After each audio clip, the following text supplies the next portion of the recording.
Hi friends, പുതിയൊരു ക്ലാസ്സിലേക്ക് ഏവർക്കും സ്വാഗതം.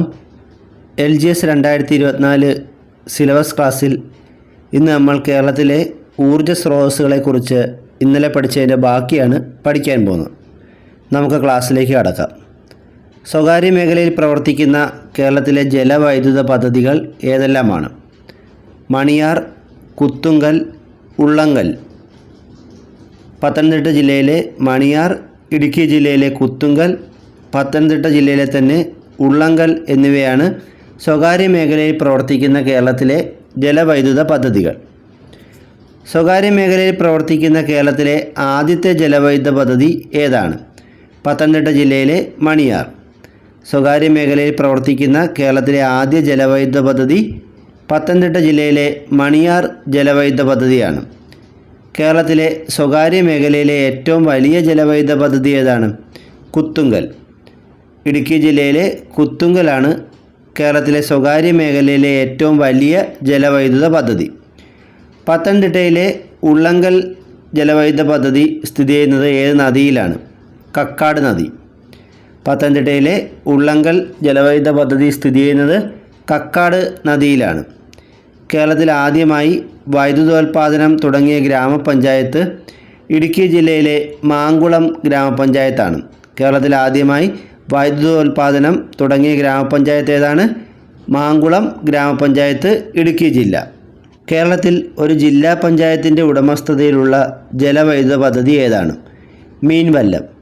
കേരളത്തിൽ ഒരു ജില്ലാ പഞ്ചായത്തിൻ്റെ ഉടമസ്ഥതയിലുള്ള ആദ്യത്തെ ജലവൈദ്യുത പദ്ധതി മീൻവല്ലമാണ്. മീൻവല്ലം ജലവൈദ്യുത പദ്ധതി ഏത് ജില്ലാ പഞ്ചായത്തിൻ്റെ ഉടമസ്ഥതയിലാണ് ഉള്ളത്? പാലക്കാട് ജില്ലാ പഞ്ചായത്ത്. മീൻവല്ലം ജലവൈദ്യുത പദ്ധതി ഏത് ജില്ലാ പഞ്ചായത്തിൻ്റെ ഉടമസ്ഥതയിലുള്ള പദ്ധതിയാണ്? പാലക്കാട് ജില്ലാ പഞ്ചായത്തിൻ്റെ. സ്വന്തമായി മിനി ജലവൈദ്യുത പദ്ധതി ആരംഭിച്ച കേരളത്തിലെ ആദ്യത്തെ തദ്ദേശ സ്വയംഭരണ സ്ഥാപനം പാലക്കാട് ജില്ലാ പഞ്ചായത്താണ്. മീൻവല്ലം ജലവൈദ്യുത പദ്ധതി സ്ഥിതി ചെയ്യുന്ന നദി ഏതാണ്? തൂതപ്പുഴ. മീൻവല്ലം ജലവൈദ്യുത പദ്ധതി സ്ഥിതി ചെയ്യുന്ന നദി തൂതപ്പുഴയാണ്. കേരളത്തിൽ വൈദ്യുതി വിതരണം നടത്തുന്ന ഏക മുനിസിപ്പൽ കോർപ്പറേഷൻ ഏതാണ്? തൃശ്ശൂർ കോർപ്പറേഷൻ. കേരളത്തിൽ വൈദ്യുതി ഉൽപ്പാദനം ചെയ്ത് വിതരണം നടത്തുന്ന ഏക മുനിസിപ്പൽ കോർപ്പറേഷൻ തൃശ്ശൂർ കോർപ്പറേഷനാണ്. കേരളത്തിൽ ആദ്യമായി എല്ലാ വീടുകളിലും വൈദ്യുതി കണക്ഷൻ നൽകിയ ഗ്രാമപഞ്ചായത്ത് ഏതാണ്? പാലക്കാട് ജില്ലയിലെ കണ്ണാടി ഗ്രാമപഞ്ചായത്ത്. കേരളത്തിൽ ആദ്യമായി എല്ലാ വീടുകളിലും വൈദ്യുതി കണക്ഷൻ നൽകിയ ഗ്രാമപഞ്ചായത്ത് പാലക്കാട് ജില്ലയിലെ കണ്ണാടി ഗ്രാമപഞ്ചായത്താണ്. സമ്പൂർണ്ണമായി വൈദ്യുതീകരിച്ച കേരളത്തിലെ ആദ്യ നിയമസഭാ മണ്ഡലം ഏതാണ്? മങ്കട. മലപ്പുറം ജില്ലയിലെ മങ്കട നിയമസഭാ മണ്ഡലമാണ് സമ്പൂർണ്ണമായി വൈദ്യുതീകരിച്ച കേരളത്തിലെ ആദ്യ നിയമസഭാ മണ്ഡലം. കേരളത്തിലെ പ്രധാന ജലസ്രോതസ് ഏതാണ്? കിണറാണ്. കേരളത്തിലെ പ്രധാന ജലസ്രോതസ് കിണറാണ്. ജലത്തിൻ്റെ ഗുണനിലവാര പരിശോധന രേഖപ്പെടുത്തിയ വാട്ടർ കാർഡ് സംവിധാനം ആദ്യമായി നടപ്പിലാക്കിയ കേരളത്തിലെ പഞ്ചായത്ത് ഏതാണ്? കോഴിക്കോട് ജില്ലയിലെ കുന്നമംഗലം പഞ്ചായത്ത്. ജലത്തിൻ്റെ ഗുണനിലവാര പരിശോധന രേഖപ്പെടുത്തിയ വാട്ടർ കാർഡ് സംവിധാനം ആദ്യമായി നടപ്പിലാക്കിയ പഞ്ചായത്ത് കോഴിക്കോട് ജില്ലയിലെ കുന്നമംഗലം പഞ്ചായത്താണ്. കേരളത്തിലെ ഏറ്റവും കൂടുതൽ ജലസേചന പദ്ധതികളുള്ള നദി ഏതാണ്? ഭാരതപ്പുഴ. കേരളത്തിലെ ഏറ്റവും കൂടുതൽ ജലസേചന പദ്ധതികളുള്ള നദി ഭാരതപ്പുഴയും കേരളത്തിലെ ഏറ്റവും കൂടുതൽ ജലസേചന പദ്ധതികളുള്ള ജില്ല പാലക്കാട് ജില്ലയുമാണ്. കേരളത്തിലെ ഏറ്റവും കൂടുതൽ ജലസേചന പദ്ധതിയുള്ള ജില്ല ഏതാണ്? പാലക്കാട്. അതുപോലെ ജലസേചന പദ്ധതികൾ കൂടുതലുള്ള നദി ഭാരതപ്പുഴയുമാണ്. കേരളത്തിലെ ഏറ്റവും വലിയ ജലസേചന പദ്ധതി ഏതാണ്? കല്ലട. കേരളത്തിലെ ഏറ്റവും വലിയ ജലസേചന പദ്ധതി കല്ലടയാണ്. സ്വന്തമായി ജലനയം പ്രഖ്യാപിച്ച കേരളത്തിലെ ആദ്യ ഗ്രാമപഞ്ചായത്ത് ഏതാണ്? പെരുമണ്ണ ഗ്രാമപഞ്ചായത്ത്. സ്വന്തമായി ജലനയം പ്രഖ്യാപിച്ച കേരളത്തിലെ ആദ്യ ഗ്രാമപഞ്ചായത്ത് പെരുമണ്ണ പഞ്ചായത്താണ്. കേരള സർക്കാർ ആവിഷ്കരിച്ച മഴവെള്ള കൊയ്ത്തു പദ്ധതിയുടെ പേരെന്താണ്? വർഷ. കേരള സർക്കാർ ആവിഷ്കരിച്ച മഴവെള്ള കൊയ്ത്തു പദ്ധതിയാണ് വർഷ. കേരളത്തിൽ പൊതുജന പങ്കാളിത്തത്തോടെയുള്ള കുടിവെള്ള പദ്ധതി ആരംഭിച്ച ആദ്യ ഗ്രാമപഞ്ചായത്ത് ഏതാണ്? ഒളവണ്ണ ഗ്രാമപഞ്ചായത്ത്. കോഴിക്കോട് ജില്ലയിലെ ഒളവണ്ണ ഗ്രാമപഞ്ചായത്തിലാണ് പൊതുജന പങ്കാളിത്തത്തോടെയുള്ള കുടിവെള്ള പദ്ധതി ആദ്യമായി ആരംഭിച്ചത്. കുടിവെള്ള ശേഖരണത്തിനായി കാസർഗോഡ്, ദക്ഷിണ കന്നഡ ജില്ലയിലുള്ളവർ ഉപയോഗിക്കുന്ന പ്രത്യേകതരം കിണർ ഏതാണ്? സുരംഗ കിണർ. കുടിവെള്ള ശേഖരണത്തിനായി കാസർഗോഡ്, ദക്ഷിണ കന്നഡ എന്നീ ജില്ലകളിലുള്ളവർ ഉപയോഗിക്കുന്ന പ്രത്യേകതരം കിണറാണ് സുരംഗ കിണർ. കേരളത്തിലെ ആദ്യത്തെ താപവൈദ്യുത നിലയം ഏതാണ്? കായംകുളം NTPC താപ നിലയം. കേരളത്തിലെ ആദ്യത്തെ താപവൈദ്യുത നിലയം കായംകുളം NTPC താപനിലയമാണ്. Rajiv Gandhi combined cycle power project ഏത് താപനിലയുമായി ബന്ധപ്പെട്ടിരിക്കുന്നു? കായംകുളം NTPC താപനിലയം. കായംകുളം NTPC താപനിലയത്തിൻ്റെ പേര് തന്നെ Rajiv Gandhi combined cycle power project എന്നാണ്. കായംകുളം NTPC താപനിലയം സ്ഥിതി ചെയ്യുന്നത് എവിടെയാണ്? ആലപ്പുഴയിൽ കായംകുളത്ത് ചൂളത്തെരുവ് എന്ന സ്ഥലത്താണ് കായംകുളം NTPC താപനിലയം സ്ഥിതി ചെയ്യുന്നത്. ആലപ്പുഴയിൽ കായംകുളത്ത് ചൂളത്തെരുവ് എന്ന സ്ഥലത്താണ് NTPC താപനിലയം സ്ഥിതി ചെയ്യുന്നത്. കായംകുളം NTPC താപനിലയം പ്രവർത്തനം ആരംഭിച്ച വർഷം ഏതാണ്? 1999 ജനുവരി 17. കായംകുളം NTPC താപനിലയം പ്രവർത്തനം ആരംഭിച്ചത് 1999 ജനുവരി 17-നാണ്. കായംകുളം NTPC താപവൈദ്യുത നിലയത്തിൻ്റെ സ്ഥാപിത വൈദ്യുതോൽപാദന ശേഷി എത്രയാണ്? 350 മെഗാവാട്ട്. കായംകുളം NTPC താപവൈദ്യുത നിലയത്തിൻ്റെ സ്ഥാപിത വൈദ്യുതോൽപാദന ശേഷി 350 മെഗാവാട്ടാണ്. NTPCയുടെ കീഴിൽ കേരളത്തിലെ ഏറ്റവും വലിയ ഒഴുകുന്ന സോളാർ നിലയം സ്ഥിതി ചെയ്യുന്നത് എവിടെയാണ്? കായംകുളം NTPC താപനിലയത്തിൽ. NTPCയുടെ കീഴിൽ കേരളത്തിലെ ഏറ്റവും വലിയ ഒഴുകുന്ന സോളാർ നിലയം സ്ഥിതി ചെയ്യുന്നത് കായംകുളം NTPC താപനിലയത്തിലാണ്. കായംകുളം താപനിലയത്തിൽ കൂളിംഗ് വാട്ടറായി ഉപയോഗിച്ചിരിക്കുന്നത് ഏത് നദിയിലെ ജലമാണ്? അച്ചൻകോവിലാർ.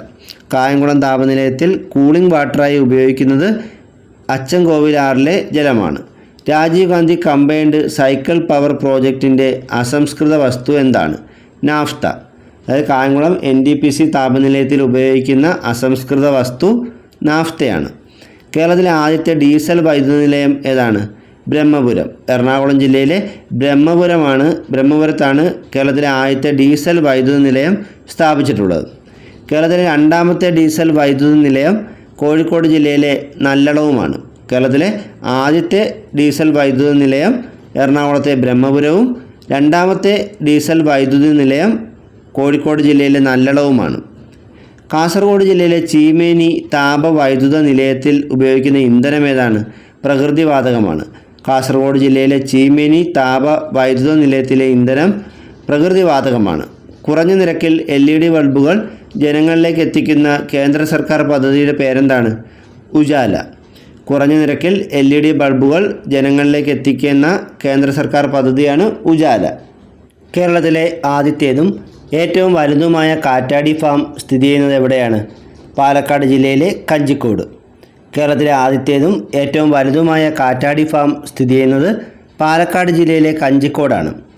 കേരളത്തിലെ KSEBയുടെ കീഴിലുള്ള കാറ്റിൽ നിന്നും വൈദ്യുതി ഉൽപ്പാദിപ്പിക്കുന്ന കേന്ദ്രം ഏതാണ്? പാലക്കാട് ജില്ലയിലെ കഞ്ചിക്കോട്. കേരളത്തിൽ KSEBയുടെ കീഴിലുള്ള കാറ്റിൽ നിന്നും വൈദ്യുതി ഉൽപ്പാദിപ്പിക്കുന്ന കേന്ദ്രം പാലക്കാട് ജില്ലയിലെ കഞ്ചിക്കോടാണ്. രാമക്കൽമേട് കാറ്റാടി ഫാം സ്ഥിതി ചെയ്യുന്ന ജില്ല ഏതാണ്? ഇടുക്കി. രാമക്കൽമേട് കാറ്റാടി ഫാം സ്ഥിതി ചെയ്യുന്ന ജില്ല ഇടുക്കിയാണ്. അട്ടപ്പാടി, അഗളി കാറ്റാടി ഫാമുകൾ സ്ഥിതി ചെയ്യുന്ന ജില്ല ഏതാണ്? പാലക്കാട്. അട്ടപ്പാടി, അഗളി എന്നീ കാറ്റാടി ഫാമുകൾ സ്ഥിതി ചെയ്യുന്ന ജില്ല പാലക്കാടാണ്. കേരളത്തിൽ സ്വകാര്യ മേഖലയിൽ സ്ഥിതി ചെയ്യുന്ന പ്രധാന കാറ്റാടി ഫാമുകൾ ഏതൊക്കെയാണ്? രാമക്കൽമേട്, അഗളി, അട്ടപ്പാടി. കേരളത്തിൽ സ്വകാര്യ മേഖലയിൽ സ്ഥിതി ചെയ്യുന്ന പ്രധാന കാറ്റാടി ഫാമുകൾ രാമക്കൽമേട്, അഗളി, അട്ടപ്പാടി എന്നിവയാണ്. ഏറ്റവും സുരക്ഷിതവും ചെലവ് കുറഞ്ഞതുമായ പാരമ്പര്യേതര ഊർജ്ജം ഏതാണ്? കാറ്റ്. ഏറ്റവും സുരക്ഷിതവും ചെലവ് കുറഞ്ഞതുമായ പാരമ്പര്യേതര ഊർജ്ജം കാറ്റാണ്. കേരളത്തിൽ തിരമാലയിൽ നിന്നും ആദ്യമായി വൈദ്യുതി ഉൽപ്പാദിപ്പിച്ച സ്ഥലം ഏതാണ്? വിഴിഞ്ഞം. കേരളത്തിൽ തിരമാലയിൽ നിന്നും ആദ്യമായി വൈദ്യുതി ഉൽപ്പാദിപ്പിച്ച സ്ഥലം തിരുവനന്തപുരത്തെ വിഴിഞ്ഞമാണ്. പാരമ്പര്യേതര ഊർജ്ജ വികസനത്തിനായി സ്ഥാപിതമായ സ്വതന്ത്രാധികാര സ്ഥാപനം ഏതാണ്? അനർട്ട്. പാരമ്പര്യേതര ഊർജ്ജ വികസനത്തിനായി സ്ഥാപിതമായ സ്വതന്ത്രാധികാര സ്ഥാപനമാണ് അനർട്ട്. അനർട്ട് സ്ഥാപിതമായ വർഷം ഏതാണ്? 1986.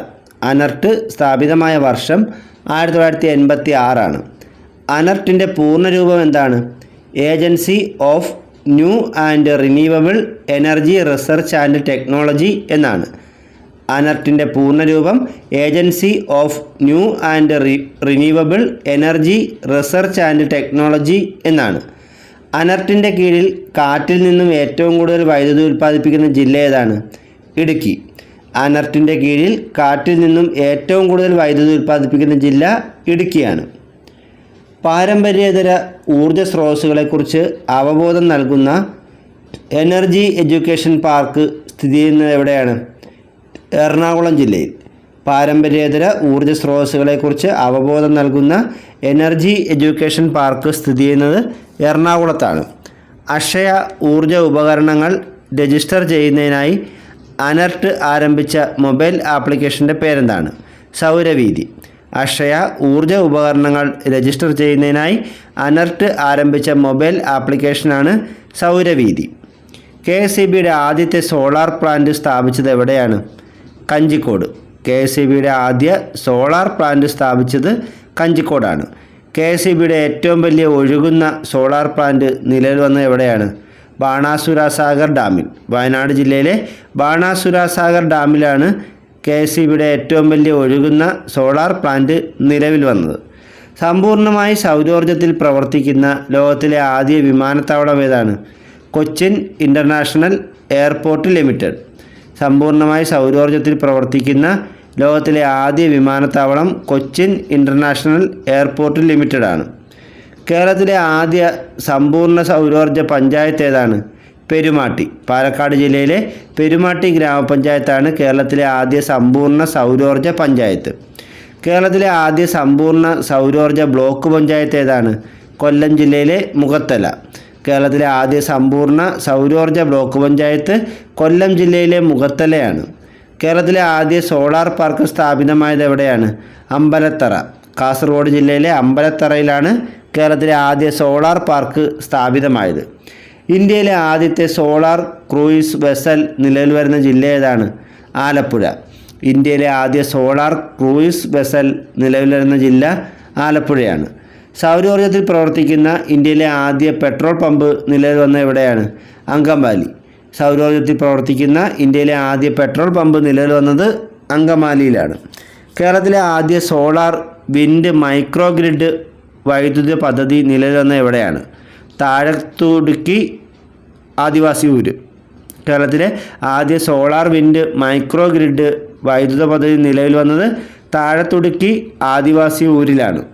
ഇന്നത്തെ ക്ലാസ് ഇവിടെ അവസാനിച്ചിരിക്കുകയാണ്. കൂടുതൽ അറിവുകളുമായി മറ്റൊരു ക്ലാസ്സിൽ വീണ്ടും കാണാം. Thank you.